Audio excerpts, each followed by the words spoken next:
Good morning, and thank you for joining us. We welcome you to our topic today, Face in the Mirror. I am Vijai, and this is Dave right next to me. Hello, sir. Hi, good morning. Happy Saturday. We chose this topic because we thought a bit of reflection is needed at this time. And when we consider the topic of the face in the mirror, we realize the face is about ourselves. And at this time, it gives us a lot of space so that we can reflect and think about the self. And we thought that the face is really the thing that we have control over. While there are so many things happening around us, we cannot control those things, but I can hopefully control myself, reflect on me, look at my face, see what I bring to the table, understand what I have to offer. So at this point, let me introduce Dave. He might have some things to say, and he was even thinking of a meditation commentary. Yes, indeed. And again, happy Saturday. I hope everybody's doing well, taking care of themselves properly, and following all the steps that the CDC have set forth to make sure that you are safe in this delicate time. Please keep yourself and your family safe. Every day we wake up, when we wake up, we look into the mirror. And what do we see?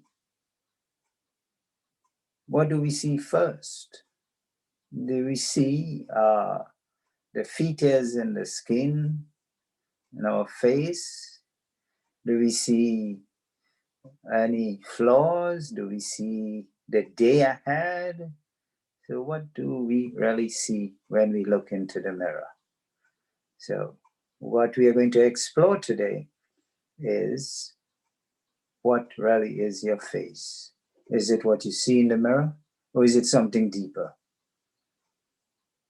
Well, it's a point of reflection, and I think at this time we could probably play a commentary. So this commentary hopefully will encourage us to go within, to reflect, to silently explore, and to share some of the ideas that we are going to play for you. We would like you to take this journey yourself. It is not so much to listen as to explore the ideas yourself that is being presented.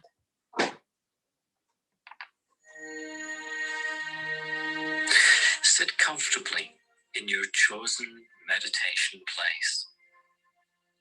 Close your eyes for a moment. Allow your body and your mind to slow down, simply by remaining still and quiet. Take 3 long, deep breaths. Watch your breath. The in-breath, the out-breath. The in-breath and the out-breath.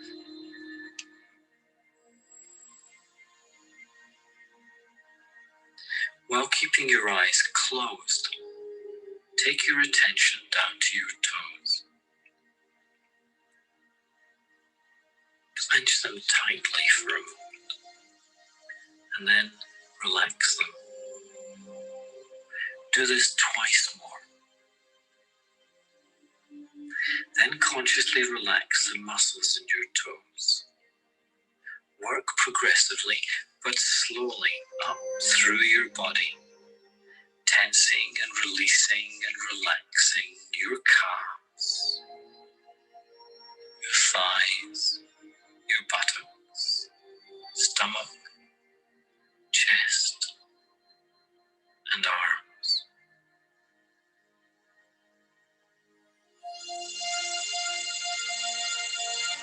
Then focus on your shoulders, your back, then down to your forearms and your hands.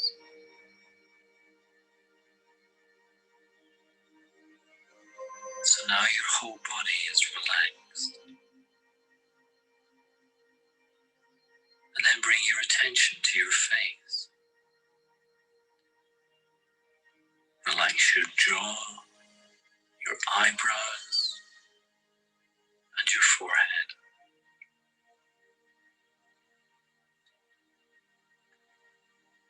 Now simply be aware of your whole body relaxed in the chair,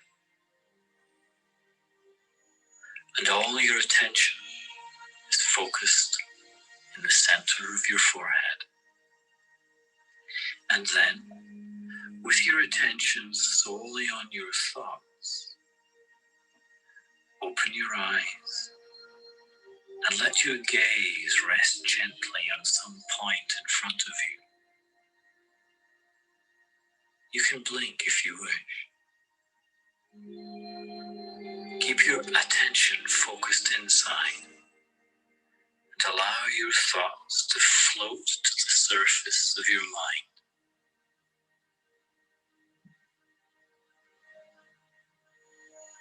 Tell your mind that you'd like to be aware to listen to the silence between your thoughts.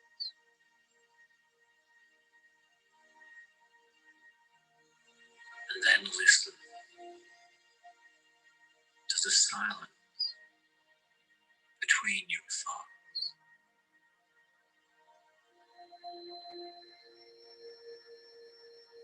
If any sensation or noise comes to distract you, simply let it come and then go. Then gently return your attention to the quietness in your mind.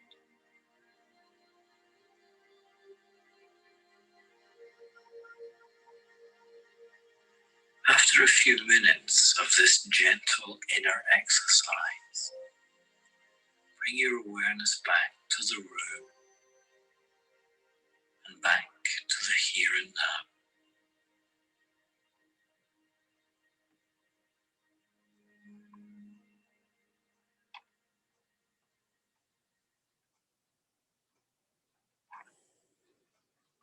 So we hope you enjoy that.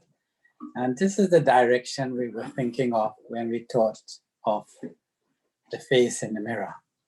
It is the direction that happens when we let go of the awareness of the body and go inside and listen to ourselves.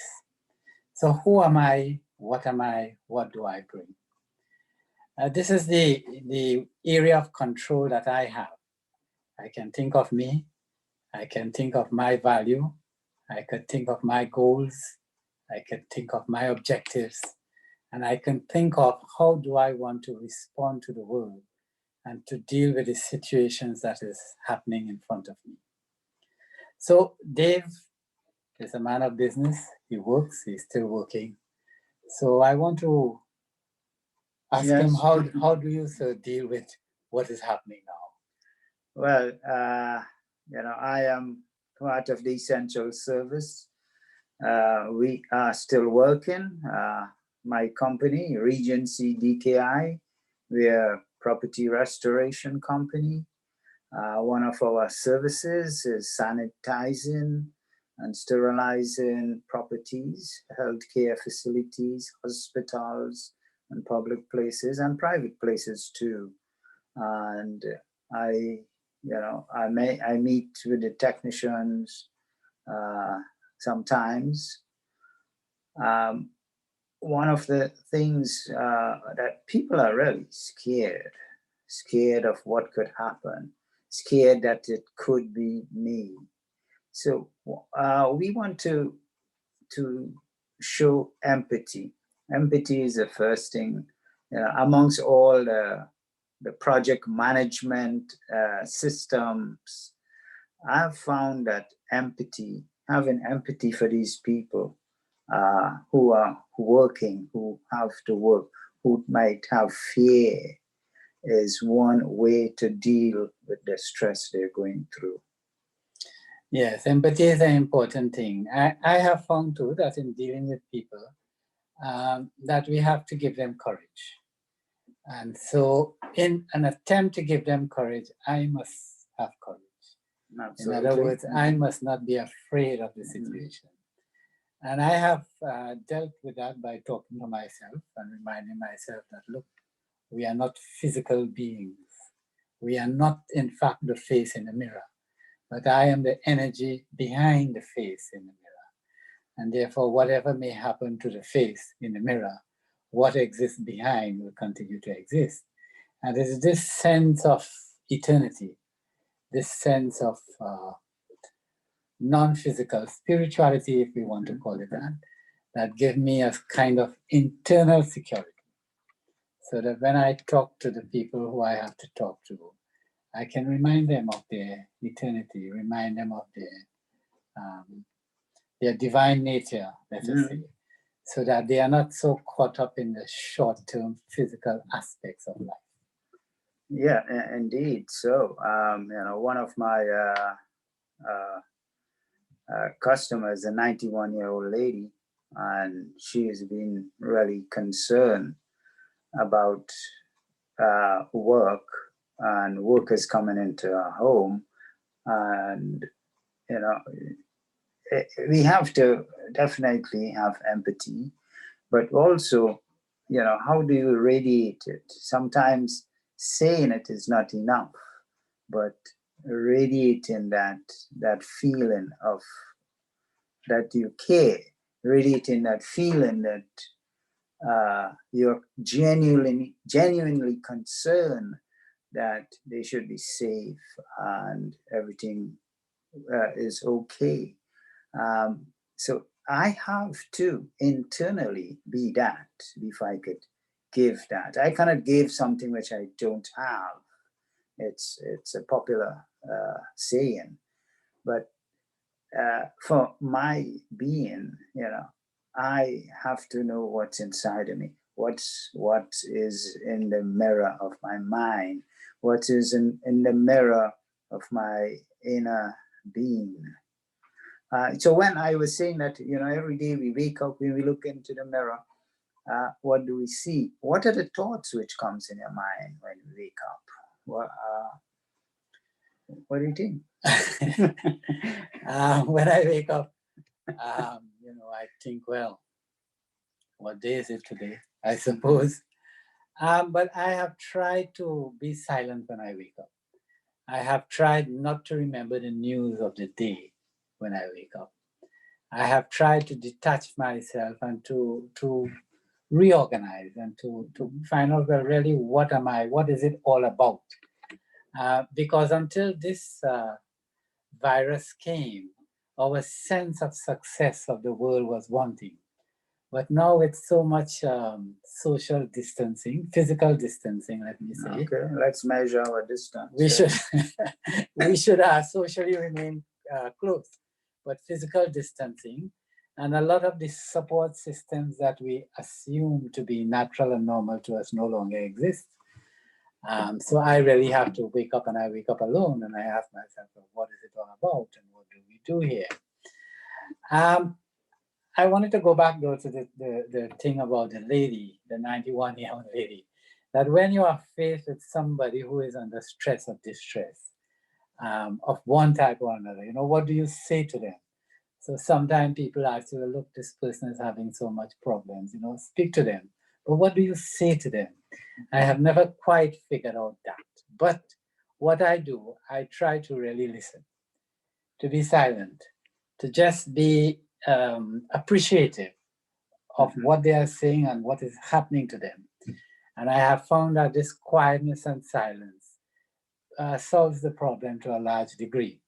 I mean, I have had a funny situation where I met with someone, and that person spoke to me for about 20 minutes. I didn't say a word. I never said a word. But afterwards, he said that you're a good conversationalist. Somehow he assumed that I was part of the conversation. But I didn't say anything. But I listened attentively and appreciatively. And it is something that I have learned. And I thought that it is one of the faces that is useful for us to present to our colleagues. The face of appreciative listening. So we've discovered or conversing here, and I'm making a mental list in our conversation. So I had empathy, you had listening. I would say when we wake up in the morning and we look into the mirror, the conversation that we should have is appreciating what we have. A lot of people are looking at some of those movies which had pandemic outbreaks right now. I think Shockwave is one of them. I didn't look at it yet, but somebody sent a list for me. So in the mirror of my mind, my face, what do I see? I see appreciation. So I'll add appreciation. Appreciate what I have. Appreciate this day, and appreciate for all the people around me. Give them appreciation. Saying how much you care. Simple. I love you. You're sending that WhatsApp message sometime is important. Sometimes you can call your friends and family. So I'm adding appreciation to that list. Yeah, I think appreciation is an important thing. I want to also take it back to the idea that in these times, health is important. So there are two types of health. One is health of the physical body. And this helps to keep our face radiant, so to speak. And so I think that anytime we have to be alone for a long period of time, then we should create a routine that includes self-care. And one of those parts of self-care is exercise, physical exercise, to keep the body active. Okay. And to balance that physical exercise, we also need rest. Enough rest, especially so that the mind or the brain is in a relaxed state. I want to caution that too much news or too much of the following of what is actually happening might be bad for us.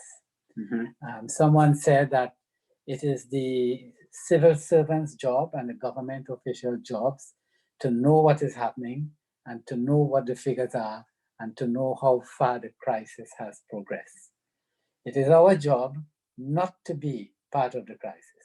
It is our job to keep ourselves safe and to keep our minds positive and keep our thoughts strong so that we don't add to the statistics. Their job is to count the statistics. Our job is to change the statistics. Yeah, really. Yeah, and on that tone of exercise, since Vijay have been here with me for a couple of days, he been stuck here in the USA. He was on his way from India to Trinidad and Tobago, and Trinidad and Tobago airport was closed. So I'm enjoying his special company. And he talked about health and exercise, and he likes to walk. So I've been joining him for walks, which I also needed that exercise, which didn't seem to have the time to do. But definitely exercise physically is very important. Also, I'll touch on the mental exercise. I think you was going in that direction, right? Yes. Mental. So he's talked on physical exercise. He likes to walk. So I've been joining him. We walked for 45 minutes day before yesterday. We skipped yesterday, but we're going to do some today again. So back to you on that thought on mental exercise. Yes. So mental exercise, it has to do with managing our thoughts. Now, if your thoughts are flowing and you're not doing anything about it and you let it go wherever it will, then that is called being idle. But if you are directing your thoughts, if you are choosing the thoughts that you want to have, if you are making some effort to manage your thoughts, then that is an exercise. Some people call it reflection, some people call it meditation, but whatever you call it, it's probably the single most useful and powerful thing you can do to manage yourself or to manage your faith. We start with the thoughts. We could say that there are different types of thoughts. So for example, I have two categories, positive thoughts and negative thoughts. Positive thoughts, I would say, are those thoughts that are based or motivated by the virtues, by true love, by care, by honesty, by transparency, etc. Negative thoughts, I would say, are those thoughts that are motivated by lower qualities, jealousy, greed, fear, suspicion, etc.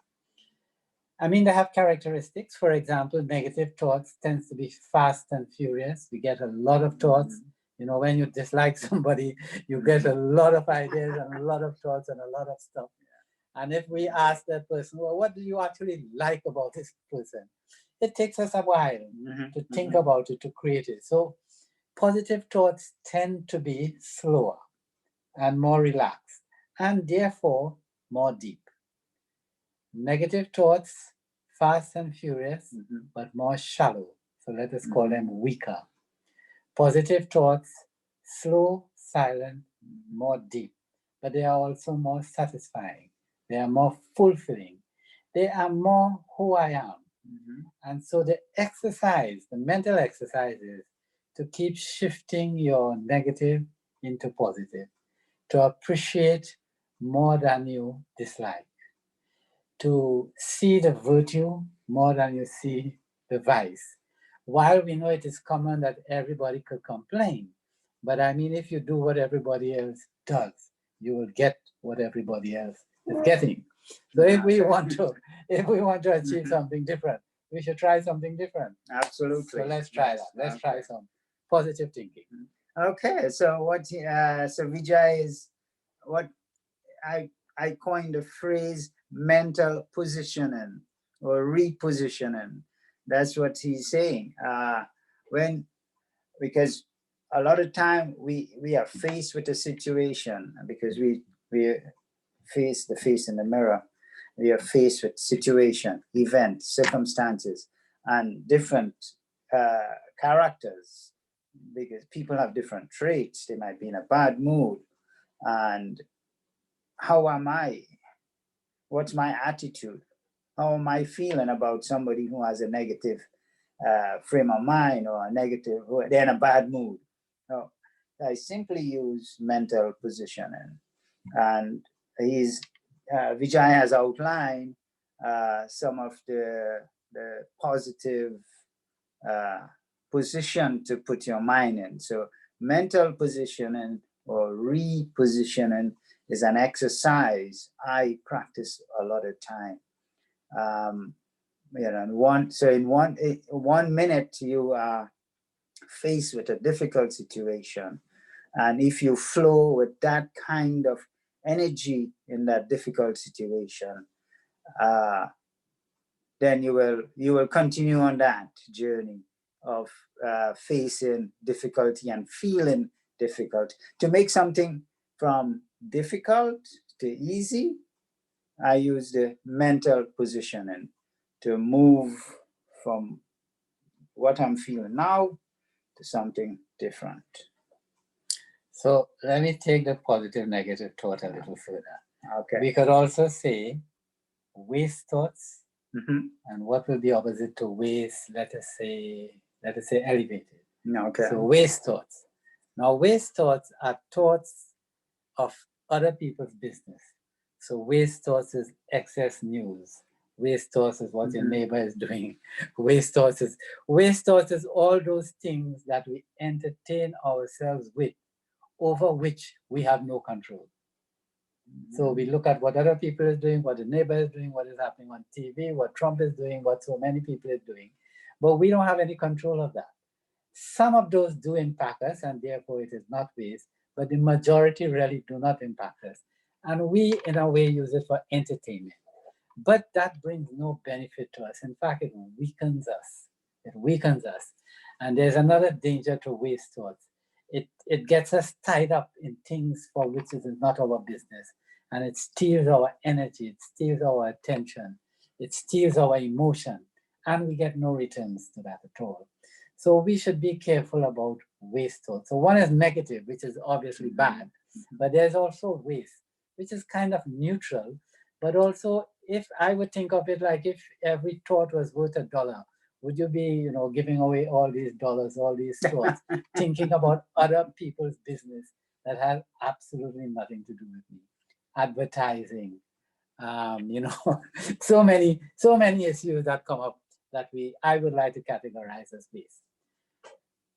Opposite to waste, let me say it is elevated thoughts. Elevated thoughts is those thoughts that could be of benefit to me, but especially other people. Now, the value of having elevated thoughts is that when you bring benefit to other people, it automatically benefits yourself. In other words, if you help someone, you feel good about that because it satisfies your own need to be of use and value to other people. When you appreciate other people, it also gives a positive light on yourself. So this is a win-win situation. The trick is to keep that exercise, to keep that determination, to keep moving yourself away from waste and negative towards positive and elevated. Many of our friends tend to be on the side of waste and negative. In other words, people have a lot of fears and a lot of concerns and a lot of if and what if and maybe, and a lot of that is really waste in the long term. So let me see if I could encourage people to shift. It is something I'm doing myself. To shift, yes. Shift or reposition. To reposition. Okay. It is something that I am doing myself. And I must say, it's a little bit, it's not popular, but in the long run, I really think it is useful and beneficial. Yeah,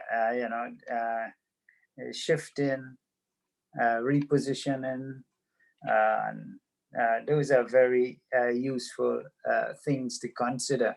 But first, before you can do that, you have to stop, right? Before you can shift or reposition, you have to stop the flow of negative thoughts, which is and your negative feeling which you're feeling.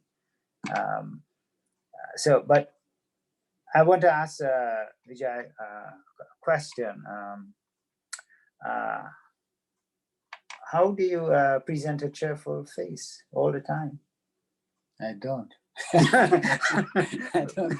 People always say that he's always, cheerful and positive. So that's why I'm asking this question. Now he's telling me he doesn't explain. I think that over the years, I have learned that everything begins and ends with me. In earlier times, I used to blame other people for my issues. I used to always think it was the government. I find the government should not have charged too much tax because I'm a business person. I found that our workers, they are not very good, they don't obey. I asked them to do A, they do B. So I always felt that the issues around me was based on other people, the circumstances, other things that are happening. I struggled with that for a long time, a long time. And slowly I began to say, look, instead of trying to change the situations around me, why don't I try to change the situation within myself? So instead of complaining that, look, this particular employee, I asked him to do this, but he could do that. So what I did, I changed his job description. What he likes to do is what I give him to do, and what I pay him to do. And then that became easier for me, so that I changed what I wanted him to do, and I accepted what he could do. And over the time I have found that it really is easier for me to change me as opposed to trying to change other people. When you have a cheerful face, it's one step, one tool you can use to change a situation. When somebody is, all worked up and you come in with a cheerful face, sometimes, not all the time, sometimes, most of the time I would say, you're able to allow the energy to change. Sometimes they said, why are you have such a cheerful face? And I'm saying all these bad things. But most of the time, you're able to change the energy in the room. So I want to embrace always having a cheerful face. So the mirror, when you wake up, have a cheerful face. See the mirror see yourself as being cheerful. Yeah, I would say that one of the ways to keep yourself cheerful is to be content. Content means accept where you are and what you are. Accept it. There will always be somebody better and there will always be somebody lower. So accept where you are. And I have learned to accept that by talking to myself, although I don't do it out loud because people think I'm a little, I do it quietly. But I have done that by talking to myself and reminding myself that, look, accept where you are. You are good. You know, you have health, you have life. You always think that all is well. It has to be well. And by accepting where I am, it has allowed me to be more stable, more content, less reactive. And I think sometimes people interpret a silent face to be a cheerful face. It's more a silent and a quiet and a contented face, which sometimes people interpret as a cheerful face. So contentment and cheerful are connected. They probably are. They probably are. Yeah, that is opposed to excitement. Now, sometimes people call it happiness, but I call it excitement. When you say, oh, it's your birthday, here's a parent, don't you love this thing? This is nice, we've made a cake for you, all of that. I would say that is more excitement. It's short term, it's like a quick fix, but it doesn't bring the long term, steady sense of well being. But that comes from accepting yourself as you are. Once you have accepted yourself as you are, I think it gives you now the foundation to work towards what you want to be. Because it settles your energy, it makes you content, you are good. And from here, you have the foundation, the base, a steady place from which now to work to become what you want to be. You know, in the mirror in my room, I have a slogan Sister Raz gave to me, and this is what it reads: you are looking at the face of the person who is responsible for your happiness. You are looking at the face of the person who is responsible for your happiness. And you know, she gave me that. She told me to put it in my mirror, and it has been there since then.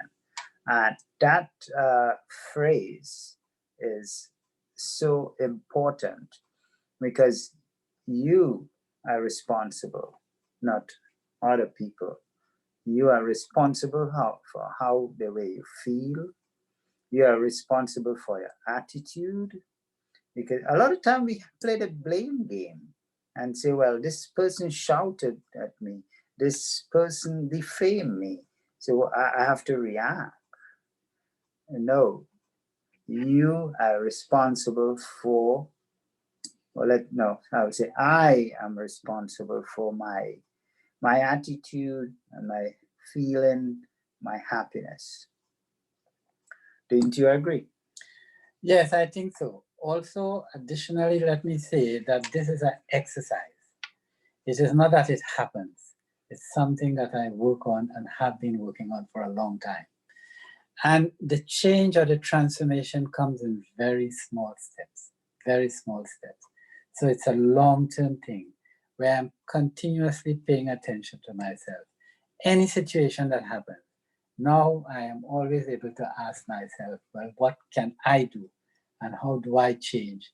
And how do I transform my own attitude towards that?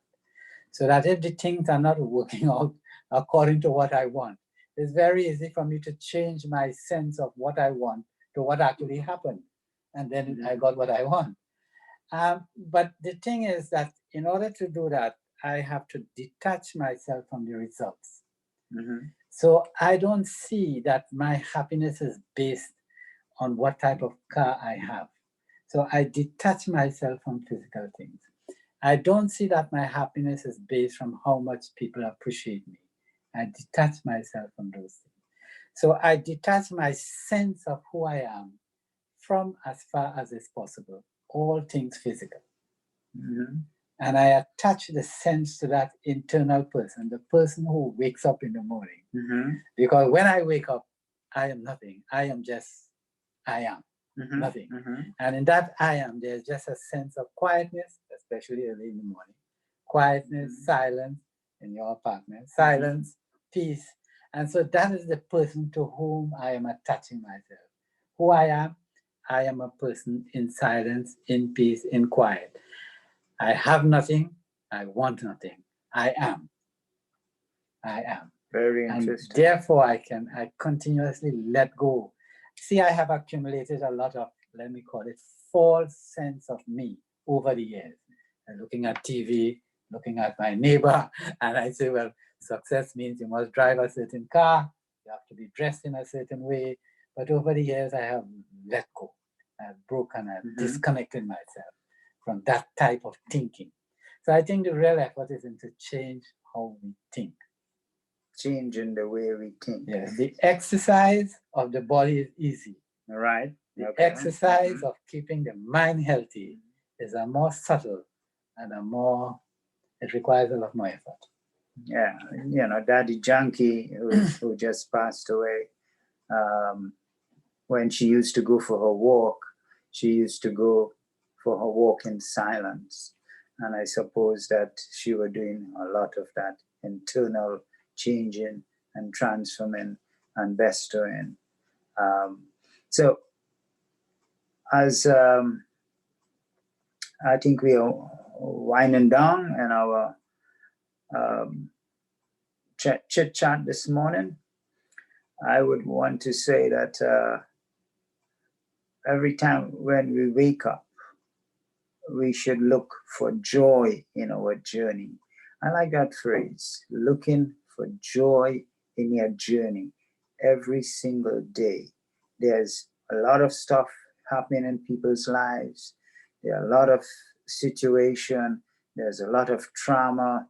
There's a lot of news. As Vijay was saying, you know, do not be tuned on to the news all day. As a matter of fact, a journalist was saying the other day, don't look at too much news of the news. And to find joy in your journey is a simple thing. And as we winding down, I would like to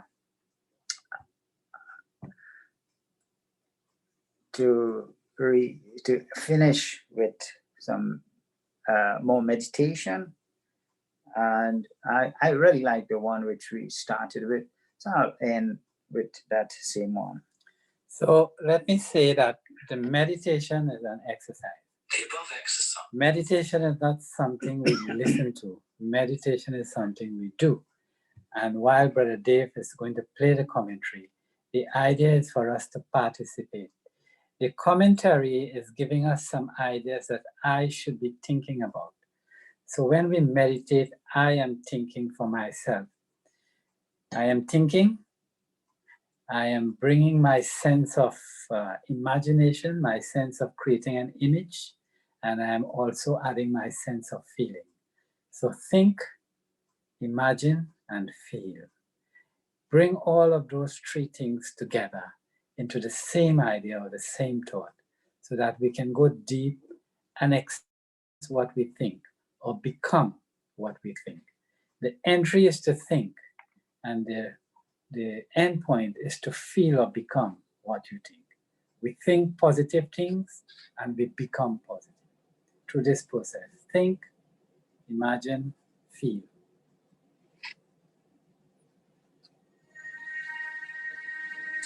Sit comfortably in your chosen meditation place. Close your eyes for a moment. Allow your body and your mind to slow down. simply by remaining still and quiet. Take 3 long, deep breaths. Watch your breath. The in-breath, the out-breath. The in-breath and the out-breath.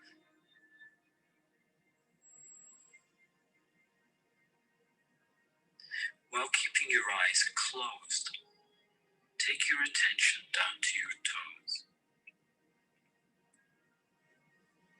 Clench them tightly for a moment, and then relax them. Do this twice more. Then consciously relax the muscles in your toes. Work progressively, but slowly up through your body, tensing and releasing and relaxing your calves, your thighs, your buttocks, stomach, chest, and arms.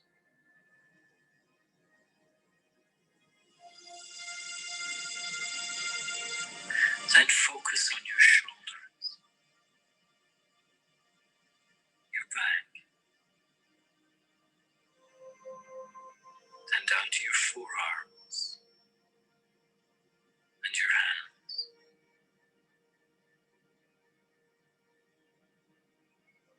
So now your whole body is relaxed. And then bring your attention to your face. Relax your jaw, your eyebrows, and your forehead.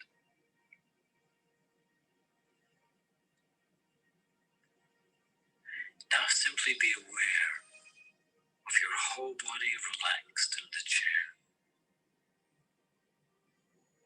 And all your attention is focused in the center of your forehead. And then, with your attention solely on your thoughts, open your eyes and let your gaze rest gently on some point in front of you. You can blink if you wish. Keep your attention focused inside and allow your thoughts to float to the surface of your mind.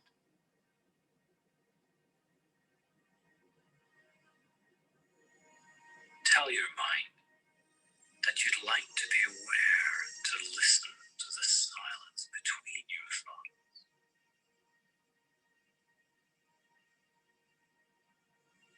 And then listen to the silence between your thoughts.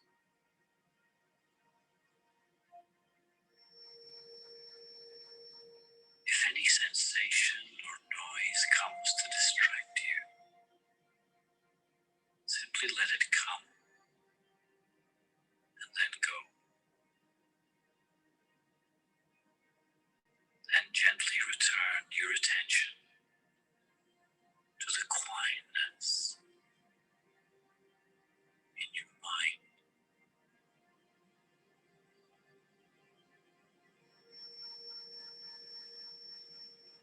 After a few minutes of this gentle inner exercise, bring your awareness back to the room and back to the here and now.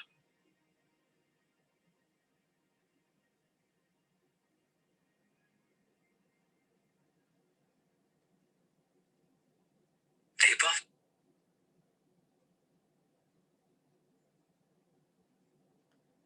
So thank you all so much for joining us. And we hope to see you sometime soon. And please be safe. Wash your hands. Use your mask. Be safe. And be happy and find joy in your journey. are enjoying the journey. See you soon. Bye.